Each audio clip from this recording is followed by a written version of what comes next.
جی مفتی صاحب، ایک بہن رحیم یار خان سے پوچھتی ہیں کہ میں اکثر دیکھتی ہوں جب ہم کسی کی وفات کے بعد تعزیت کے لیے جاتے ہیں تو مرد تو ہاتھ اٹھا کر آپس میں فاتحہ پڑھ لیتے ہیں، لیکن خواتین کی محفل میں فاتحہ نہیں ہوتی بلکہ منہ زبانی مرحوم کے قصیدے پڑھنے کے بعد خاندانی امور پر تبادلہ خیال شروع کر دیا جاتا ہے۔ برائے مہربانی اس بارے میں رہنمائی فرمائیں کہ فاتحہ کا درست طریقہ کیا ہے اور کیا فاتحہ خوانی عورتوں پر بھی لازم ہے؟ بسم اللہ الرحمن الرحیم۔ دیکھیں، ہمارے اس معاشرے کا ایک المیہ یہ بھی ہے کہ جو چیزیں شریعت نے ہمارے اوپر فرض نہیں کیں، ان میں سے اگر کوئی بندہ کسی چیز کو چھوڑ دے تو ہم اس پر طعن و تشنیع کا دروازہ کھول دیتے ہیں، اور جو چیزیں فرض ہیں اگر وہ ادا نہیں کرتا تو اس پر اس کو بالکل لعن طعن بھی نہیں کیا جاتا، اس کو پشیمان بھی نہیں کیا جاتا، اور اس کی حد کی عزت بھی نہیں کی جاتی۔ مثلا کوئی بندہ نماز نہیں پڑھتا تو ہم سمجھتے ہیں کوئی زیادہ بڑا کام اس نے نہیں کیا، معاذ اللہ۔ اور اگر کوئی بندہ بالفرض فاتحہ خوانی نہ کرے تو ہر طرف سے تنقید کا دروازہ کھل جاتا ہے۔ یاد رکھیں کہ کوئی بندہ اگر دنیا سے چلا جائے تو اس کے لیے فاتحہ خوانی کرنا، استغفار کرنا، اس کے لیے دعائے مغفرت کرنا، یہ ایک مستحسن عمل ہے۔ یہ کرے گا تو ثواب ہے، نہیں کرے گا تو اس پر کوئی پکڑ نہیں ہے۔ جہاں تک بات ہے کہ فاتحہ خوانی کا صحیح طریقہ، قرآن کہتا ہے ربنا اغفر لنا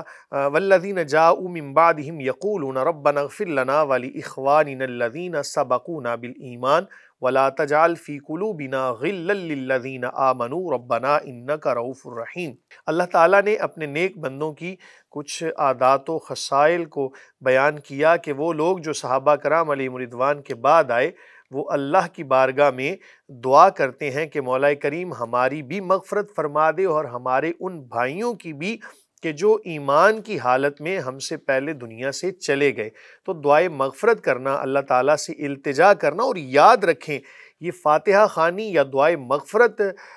مانگنے کا طریقہ یہ ہے کہ پہلے اپنے لیے مانگے۔ ربنا اغفر لنا کے الفاظ اس بات پر دلالت کرتے ہیں کہ جب بھی کوئی دعا کے لیے کہے یا ہم اپنے مرحومین کے لیے دعائے مغفرت کریں تو پہلے اپنے لیے دعا کریں۔ کیوں؟ کہ ہم بھی اللہ تعالیٰ کے محتاج ہیں، اور یقیناً محتاج ہیں، اس میں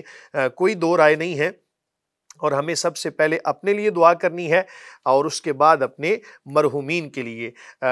سلف صالحین سے جو ہمیں طریقہ ملتا ہے وہ یہی ہے کہ ہاتھ اٹھائے جائیں، اللہ کی بارگاہ میں دعا کی جائے، سب سے پہلے درود شریف پڑھا جائے، کیونکہ درود شریف ہی ایک ایسی چیز ہے کہ جس کی برکت سے ہماری دعائیں قبول ہوتی ہیں۔ شروع میں درود شریف پڑھا جائے، اس کے بعد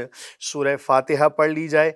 سورہ اخلاص پڑھ لی جائے، آخر میں پھر درود شریف پڑھ لیا جائے، اور بھی جو مسنون اور دعائے معصورہ ہیں ان کو پڑھا جائے، اللہ کی بارگاہ میں دعا کی جائے کہ مولا کریم یہ جو ہم نے پڑھا ہے، تلاوت کیا ہے،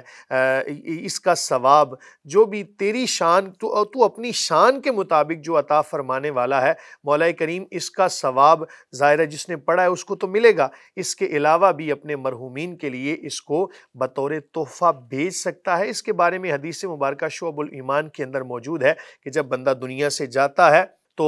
وہ اسی طرح ہوتا ہے کہ جس طرح سمندر یا دریا کے اندر کوئی ڈوب رہا ہے تو وہ التجا کرتا ہے، ہاتھ پاؤں مارتا ہے، تو جب بھی کوئی بندہ اس کے لیے کوئی ایصال ثواب کرتا ہے، کوئی صدقات کرتا ہے، اس کے لیے دعائے مغفرت کرتا ہے تو اللہ رب العالمین اس ثواب کو بڑا کر کے اس کو عطا فرما دیتا ہے۔ تو ظاہر ہے جو چیزیں محسوس نہیں کی جا سکتی ان کے حوالے سے ہم عقیدہ ہی رکھ سکتے ہیں، اور اس کے اندر بھی ظاہر ہے کچھ لوگوں کا اختلاف ہے، تو میں یہی عرض کروں گا کہ اپنے اپنے مسالک کے مطابق معاملات کو چلائیں۔ رہی بات احناف کے نزدیک جو مسئلہ تھا وہ میں نے عرض کر دیا۔ اب آخری بات جو انہوں نے کہا جی خواتین کے حوالے سے کیا ہے، تو ظاہر ہے کہ جب آپ کسی جگہ پر تعزیت کے لیے بیٹھے ہیں تو بجائے اس کے کہ اس کی غلطیاں اور اس کی جناب قصیدے پڑھنا اور لوگوں کی غیبت کرنا، اس سے بچنے کے لیے درود شریف پڑھیں، سورہ فاتحہ پڑھیں، ذکر و اذکار کریں، اور ظاہر ہے کہ جب ذکر و اذکار کریں گے تو اسی محفل پر